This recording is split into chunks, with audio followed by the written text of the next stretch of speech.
Hey there, and welcome to another episode of Brother Moto's now world famous how-to series. Today we're going to be talking through what to do when your bike won't start.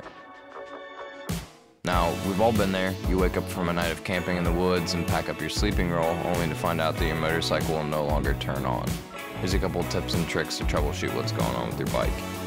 You're going to look for a few things, starting with air, fuel, and spark.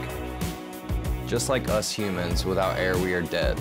Is your motorcycle getting air? Are the air filters clogged? You're going to want to unscrew your air filter from the carb, give it a good look.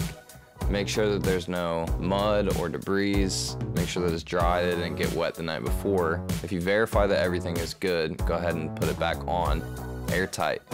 You might also want to look at your intake boots, which are right here. Make sure that it's airtight as well. If it's not, then you might have a snake in your boot, like these snakeskin boots.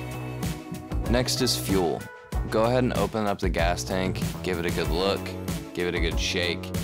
If you have gas, you're going to want to check your petcock positions. You either have off, on, or reserve, which is where your reserve gas is.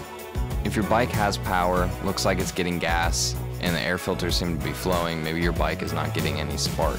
To test this, you'll want to remove the spark plug from one of the cylinder heads. To test the spark, hold it up against the engine and turn over the engine. Make sure to hold the boot or you will shock yourself. Check your plug. If it's wet and smells like gas, you know you're probably getting the right mixture into the cylinder. This one smells and looks just fine. If you don't see a spark and it's very faint, you can try replacing the plug, put it back on, put it on tight, you're good to go. Keep in mind that all of this is just general troubleshooting, so if you find yourself in an issue or you feel like you're in over your head, there's no shame in calling someone that's more knowledgeable than you. Thanks so much for tuning in. We'll see you next time.